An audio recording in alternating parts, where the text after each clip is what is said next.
तर आता ह्या 14 एप्रिलच्या आधी आपण ते घर घेत आहोत आणि हे ऐतिहासिक असेल, कारण लंडनचं घर बाबासाहेब फक्त तिथे 2 वर्ष राहिले होते, इथे 7 वर्ष राहिले. मी ते घर बघून आलो, आज त्यांचं फायनलाइज केलं सगळं आणि आपल्या समाजानेच ते घर घ्यायला पाहिजे. उद्या कदाचित ऍज अन हेरिटेज ते सरकार माझ्याकडून परत घेईल, पण मी 1 रुपया पण परत नाही घेणार, पण ते घर त्यांना मी दान म्हणून देईन.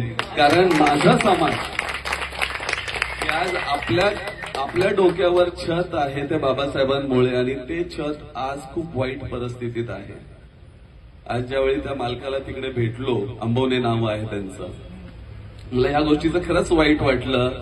आपण 14 एप्रिलला एवढा खर्च करतो, डीजे वाजवतो, नाचत असतो, दारू पण पितो, आणि ते बघितलेलं आहे मी. पण तिथे आपण एक घर घेऊ शकलो नाही बाबासाहेबांचं. लाज वाटली पाहिजे आपल्या सगळ्यांनाच. माझ्या सहित मी बोलतोय. 20 वर्ष तो माणूस खटाटोप करतोय, पण आपण म्हणजे त्याला न्याय देऊ शकलो नाहीये. वळलीचं माझं नातं जुनंच आहे, म्हणजे खूप जण ओळखतायतच मला, त्याच्यात काही म्हणजे दुमतच नाहीये. की इथल्या मी दंगली पाहिल्या नाही का, आणि ते आगाशीला उभं राहून लोकांची भाषणं पण ऐकली. आज मी भाषण देतो इथे येऊन नाही का, म्हणजे खूप लहान होतो आणि इथे येऊन खूप लोक बोलायची, तर मी आगाशीतून उभं राहून बघायचो. इथे 2 चाळीच्या मध्ये पडद्यावर आम्ही पिक्चर पण बघायचो आगाशीमध्ये उभं राहून. म्हणजे सगळ्या गोष्टी अजून एकदम अशा आठवत आहेत आणि खूप हा की ज्यावेळी दंगलीमध्ये म्हणजे पोलीस घुसायचे तर आपल्या बायका त्या चटणीचं पाणी घेऊन दादरावर बसायचे नाही का. नाही मी यांना चांगलंच ओळखतो ना, मग काय. या सगळ्यांचं इकडच्या तळमधल्या सगळ्यांचं योगदान आणि ती एकजूट मी त्यावेळी पाहिली आणि खरंच पाहिली. पण आता मी दुःख सांगतो की आज आमचीच पोरं बीजेपी आणि मनसे आणि शिवसेनामध्ये जायला लागली. मी इथे येऊन बोलायला लागलो, म्हणजे 6-6 महिने इथे दगडी मारत होती पोरं आपली नाही का, 6-6 महिने.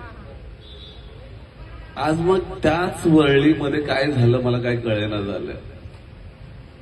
की मी फॉरेनमध्ये पिक्चर बनवत होतो, तर त्यावेळी ती हिरोईन इथे आली होती, मी तिला वरळीमध्ये घेऊन आलो होतो.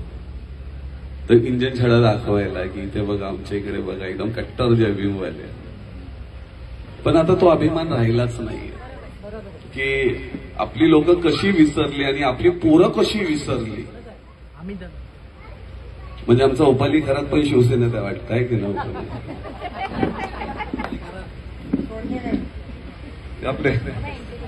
आमचा आदेश पवार आता नाही. म्हणजे ही लोक म्हणजे कशी विसरली, इथल्या आपल्या दंगली कशी विसरली, आणि जो आपला निळा स्वाभिमान होता तो कशी विसरली. मला खरंच एकदम विचित्र वाटतं. मी जवळजवळ लाईफमध्ये 48 देश पाहिले, पण त्या वरळीतला मी अजूनही सांगतो, मी वरळीतला आहे माहितीये का. पण इथले राहणारे कसे विसरले की ते वरळीतले. ते अशा पक्षामध्ये जातात काही मला फरक पडत नाही, कोणाला चांगलं वाटेल वाईट वाटेल. मी आता त्या स्टेजवर आहे की आता माझं कोण काय उखाडूच शकत नाही. एकदम सिंपल सांगतो मला, ठीक आहे ना. आणि कट्टर मला मी काल पण होतो आज आणि उद्या पण तसाच राहणार.